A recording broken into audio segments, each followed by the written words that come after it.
अभी तक हमने स्वरों का वर्गीकरण जो पढ़ा था, अब हम व्यंजन की बात करते हैं। तो सबसे पहले व्यंजन क्या होते हैं, तो व्यंजन क्या होते हैं और इसके प्रकार क्या होते हैं, उनके उच्चारण स्थान क्या होते हैं, ये हम पहले पढ़ चुके हैं। तो आज हम व्यंजन का वर्गीकरण करते हैं। तो आओ वर्गीकरण करते हैं, व्यंजनों का वर्गीकरण। तो बात करते हैं व्यंजन की। तो व्यंजन क्या है, तो हम पहले भी पढ़ चुके हैं।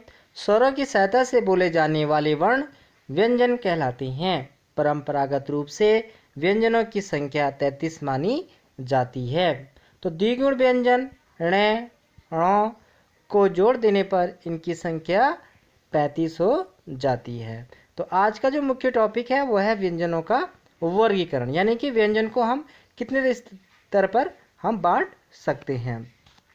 तो पहली बात करते हैं स्पर्श व्यंजन के बारे में। तो पहला हमारा जो वर्गीकरण है वो स्पर्श व्यंजन के बारे में है। जिन व्यंजनों का उच्चारण करते समय हवा फेफड़ों से निकलते हुए मुंह के विभिन्न भागों जैसे कंठ माने गला, तालु, मूर्धा, दांत व होंठ का स्पर्श करते हुए निकले। तो स्पर्श यानी कि जब हम किसी भी व्यंजन को बोलते हैं तो हमारे जो जीभ है, कंठ, तालु, मूर्धा, कहीं ना कहीं बोलते समय स्पर्श करते हैं। तो हम पढ़ चुके थे कि कंठ व्यंजन कौन से होते हैं, लेकिन स्पर्श व्यंजन भी हम पढ़ चुके हैं। तो थोड़ा सा हमें इस बारे में ये जानना है कि इनके उच्चारण स्थान भी हम पढ़ चुके हैं। तो आज हम स्पर्श व्यंजन के बारे में थोड़ा सा पढ़ेंगे, क्योंकि हम व्यंजनों का वर्गीकरण करना चाहते हैं। तो व्यंजनों का जो वर्गीकरण यहाँ पे स्पष्ट दिखाई दे रहा है। तो कंठ है, कौन कौन से कंठ होते हैं, तो आपको सिर्फ एक ही चीज़ याद रखनी है। आपको याद रखना है क, च, ट, त, प। तो कचड़ तब जो है ये सब क्या है, क भी, च भी, ट, त, प। तो क मतलब क ख ग घ ण, च छ ज झ य, ट ठ ड ढ ण, त थ द ध न, प फ ब भ म। तो ये सब क्या है, ये सब स्पर्श व्यंजन हैं। ठीक है, आपकी समझ में आ रहा होगा। अब कुछ महत्वपूर्ण बातें यहाँ पर स्पष्ट की जाती हैं। तो इसमें जैसे विशुद्ध च वर्ग स्पर्श व्यंजन के स्पर्श संघर्षी उपवर्ग में आते हैं। अब इसके बाद दूसरा आता है घोषत्व के आधार पर। तो स्पर्श व्यंजन में पहला है विशुद्धता के आधार पर, दूसरा है घोषत्व के आधार पर। घोष का अर्थ होता है स्वर तंत्र में ध्वनि का कंपन। तो जैसे हम अगर कोई व्यंजन बोलते हैं तो यहाँ पे कंपन सी महसूस होने लगती है। तो कैसे, तो पहला आता है अघोष। जिन व्यंजनों के उच्चारण में स्वतंत्रियों में कंपन न हो, यानी कि उनको बोलने पर हमारे कोई कंपन सी जो मुंह पर जो कंपन होती है, जैसे जीभ गड़गड़ाहट सी इस तरह की ना हो, तो वो क्या है, वो अघोष है। तो हर वर्ग का पहला और दूसरा व्यंजन,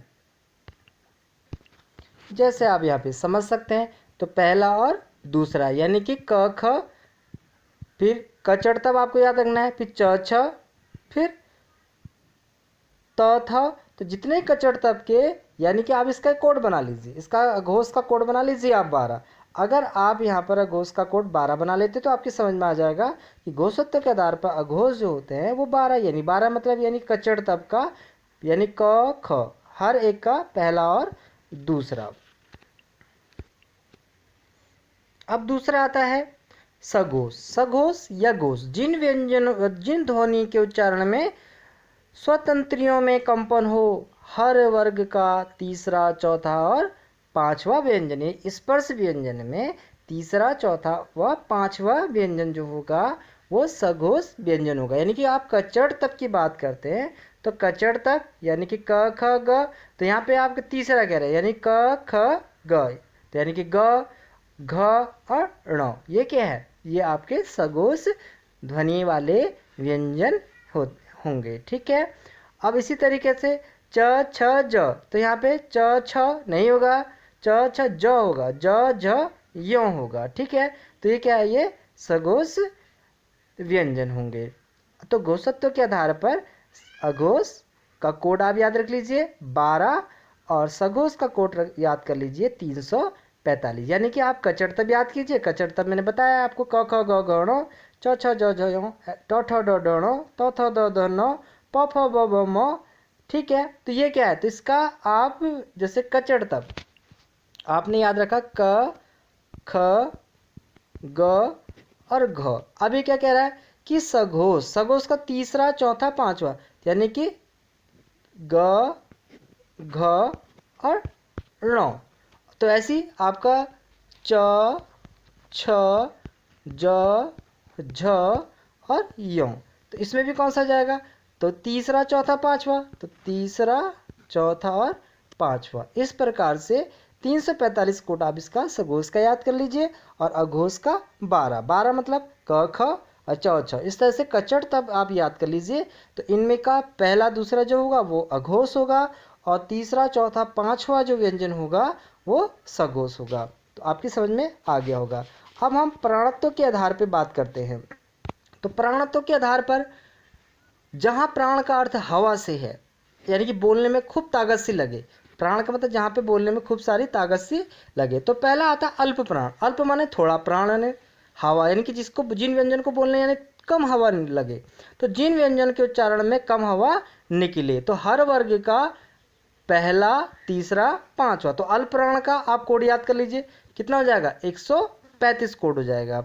अब महाप्राण, जिन व्यंजनों के उच्चारण में अधिक हवा निकले, तो हर वर्ग का दूसरा और चौथा व्यंजन। तो आप इसको भी याद कर सकते हैं। इसको याद करने के लिए अल्प प्राण का कोड 135 हो गया, महाप्राण का कोड कितना हो गया 24 हो गया। तो यानी कचड़तब आप याद कर लीजिए और कचड़तब में आप पहला तीसरा पांचवा व्यंजन लेंगे तो वो क्या होगा, वो अल्प प्राण होगा और दूसरा और चौथा व्यंजन आप लेंगे वो महाप्राण होगा। आप इसको इस तरह से याद कर सकते हैं। अब बात करते हैं अंतस्थ व्यंजन के बारे में। अंतस्थ जो व्यंजन है दूसरा नंबर वर्गीकरण है, जिन वर्णों का उच्चारण पारंपरिक वर्णमाला के बीच अर्थात स्वर व व्यंजन के बीच में स्थित हो, तो वह अंतस्थ व्यंजन है। तो कौन सा है, तो अंतस्थ व्यंजन य र ल व, आपको दिख रहा है य र ल व क्या है, ये अंतस्थ व्यंजन है। तो य का तालुक्य है, यानी कि इसको बोलने का उच्चारण स्थान क्या है, तालु है। र क्या है, वर्तसीय है, यानी कि दंतमूल, मसूड़ों में इसका यूज मतलब बोला जाता है। अगर इसको बोलेंगे तो यहाँ पे र कह के आप देखिए, कुछ स्वयं भी इसको ट्राई कीजिए। तो र कहने में क्या है कि हमारी जो जीभ है, जीव का अग्रभाग जो है हमारे दंतमूल यानी कि दांतों की जड़ पर लग रहा है। अब बात करते हैं लौ की। तो लौ क्या है, ये लौ बोलने पर भी दंतमूल लग रहा है। ठीक है, वह अंत्योष्टि ऊपर के दांत और निचला होंठ लग रहा है वो कहने पर। तो इस प्रकार से ये क्या है, ये अंतस्थ व्यंजन है। तो कचड़तब आपके स्पर्श व्यंजन और य ल क्या है, आपके अंतस्थ व्यंजन हो गए। ठीक है, समझ में आ गया होगा आपके। अब यहाँ पे कुछ बातें और आपको याद रखनी होंगी। तो य और व अर्ध स्वर ध्वनि जो कभी स्वर भी हो जाती है और कभी व्यंजन के रूप में भी इसको प्रयोग में लाया जा सकता है। तो र कुंठित, जिसके उच्चारण में जीभ तालु से लुढ़क कर स्पर्श करे, तो र को क्या है, लुंठित भी कह सकते हैं। तो ल पार्श्व, जिसके उच्चारण में हवा जीभ के पार्श्व बगल से निकले। कभी कभी एग्जाम में पूछा जाता है कि निम्नलिखित में से लुंठित व्यंजन कौन सा है, तो लुंठित व्यंजन आपको बोलेंगे तो लुंठित व्यंजन कौन सा है, तो वहाँ पे आप आंसर में र देखेंगे। ठीक है, अगर आपसे बोला जाए कि पारसी व्यंजन कौन सा, उसमें लौ, तो इसलिए ये थोड़ा सा हट के यहाँ पे नोट्स आपको दिया है, आप इसको भी ध्यान में रखें। अब तीसरा वर्गीकरण आता है ऊष्म या फिर संघर्षी। जिन व्यंजनों का उच्चारण करते समय हवा मुख में रगड़कर खाकर निकले या ऊष्म गर्मी पैदा हो, जैसे बोलने पे अगर स कहते हैं, देखो स कहने पर हमारी क्या है, ऊष्मा हमें मिल रही है। तो इसको तो कौन सा है, स ह, यानी कि तालिम स, मूर्धन्य स, दंती स, ह, ये क्या है, ये सब ऊष्म या संघर्षी व्यंजन है। अब इनका बोलने का उच्चारण स्थान क्या है, तो स का उच्चारण स्थान जो है वो क्या है, तालु है। स यानी मूर्धन्य, ठीक है, ये तालिम सा का मतलब आप जान लेंगे कि जो तालु से बोले जा रहे हैं। अब इसके बाद स, कौन सा स, मूर्धन्य, यानी मुंह के आधे में बोले जाते हैं। स मूर्धन्य दंतमूल, इनका स कहने पर दंतमूल यानी दांतों की जड़ या मसूड़े, इसमें जीभ हमारी मसूड़ों पर लगती है। ह स्वर यांत्रिक स्वर कंठ के भीतर स्थित। अब इनको अगर बांट देते हैं तो ये अघोष और महाप्राण और ह सघोष और महाप्राण है। तो आप थोड़ा सा इसको जानने के लिए कचड़ तप को देखिए और पीछे वाले वीडियो को थोड़ा रोक कर उसे ध्यान से देखने की कोशिश कीजिए। ठीक है, तो आपका ये तीन क्या है, ये तीन वर्गीकरण है। पहला है, कौन सा है पहला? पहला है स्पर्श व्यंजन, दूसरा है प्राणत्व के आधार पर, ठीक है, तीसरा है प्राणत्व के आधार पर कौन सा है? सघोष अघोष हो गए, ठीक है, यानी घोषत्व के आधार पर अघोष सघोष, प्राणत्व के आधार पर अल्पप्राण महाप्राण। उसके बाद आता है तीसरा ऊष्म या संघर्षी, ठीक है। उसके बाद आता है उच्छिप्त। उच्छिप्त क्या है? उच्छिप्त में आप णे णो जिनके उच्चारण में जीभ ऊपर उठकर झटके के साथ नीचे को आए तो वो क्या है? वो उच्छित व्यंजन है, ठीक है। त्रणय सघोष और अल्पप्राण भी है, ण सघोष और अल्पप्राण भी है। तो इस प्रकार से आप अयोगवाह और परंपरानुसार अनुस्वार, तो ये विसर्ग, विसर्ग के बारे में भी आप जानते हैं, या आप पहली वीडियो में आपने देख चुके हैं। अनुस्वार के बारे में आप जानते हैं, ठीक है। तो आज हमने थोड़ा सा गंभीरता से ध्यान करके हमने व्यंजन के बारे में जाना, इसके वर्गीकरण को जाना हमने। तो इससे पहले की वीडियो में आपने स्वर, उसका वर्गीकरण देख लिया आपने। तो डिस्क्रिप्शन में आपके लिंक दी है, आप सारी वीडियो को क्रमबद्ध देखिए, आपकी समझ में आने लगेगा। यहाँ पर अल्पप्राण और महाप्राण में कौन कौन से व्यंजन आते हैं उनको स्पष्ट रूप से दिखाया गया है। अब सघोष में और अघोष में कौन कौन से व्यंजन आते हैं आप यहाँ से वीडियो को रोककर इसको देख सकते हैं। अगर आपकी समझ में कचड़ तब आता है तो बहुत अच्छी बात है, आप वहाँ से समझ जाएंगे। अगर आप 1 बाय 1 करके आप इसको व्यंजन को याद करना चाहेंगे तो आप वीडियो को रोककर यहाँ पे देख सकते हैं। तो हमने क्या पढ़ा? तो हमने व्यंजन पढ़ा, व्यंजन का वर्गीकरण, तो कौन से? स्पर्श व्यंजन, फिर अंतस्थ व्यंजन और फिर ऊष्म व्यंजन। इन तीन आधार पर हमने व्यंजनों का वर्गीकरण किया है। आप और अच्छी तरह से जानने के लिए बार बार वीडियो को भी रोककर देख सकते हैं। तो स्पर्श व्यंजन नोट्स को देख सकते हैं आप, घोषत्व के आधार पर अघोष सघोष, ठीक है, यहाँ पर दिखाया गया है, इसको देखिए आप। प्राणत्व के आधार पर यहाँ पे दिखाया गया अल्पप्राण महाप्राण, देखिए मैंने यहाँ पे सर्कल किया है हर वर्ग का। महाप्राण कोड 24 है, अल्पप्राण का कोड कितना 135 है। हर वर्ग का देखो पहला तीसरा पांचवा अल्पप्राण है, महाप्राण क्या है? हर वर्ग का दूसरा और चौथा। यहाँ पे आप इस तरह से कोड लिखकर भी इसे याद कर सकते हैं। आपको हर व्यंजन याद करने की ज़रूरत नहीं है, आप अघोष और घोष या सघोष भी कह सकते हैं। घोष को अल्पप्राण 135, महाप्राण 24 करके भी आप व्यंजन के बारे में कचड़ तप के बारे में जानने के लिए मैंने यहाँ पे दिया है, यहाँ पे देखिए, इसमें आपकी समझ में आ जाएगा कि कचड़ तप क्या है। तो कचड़ तप का मतलब है क वर्ग में देखो क्या आता है, क ख ग घ ण। च वर्ग में क्या आता है, च छ ज झ य। ट वर्ग में क्या आता है, ट ठ ड ढ ण। त वर्ग में क्या आता है, त थ द ध न। प वर्ग में क्या आता है, प फ ब भ म। तो यहाँ पर आप देखकर इनको जान सकते हैं। तो अल्पप्राण महाप्राण, तो कोड क्या है, यहाँ पर कोड को यूज करके आप इसमें समझ सकते हैं।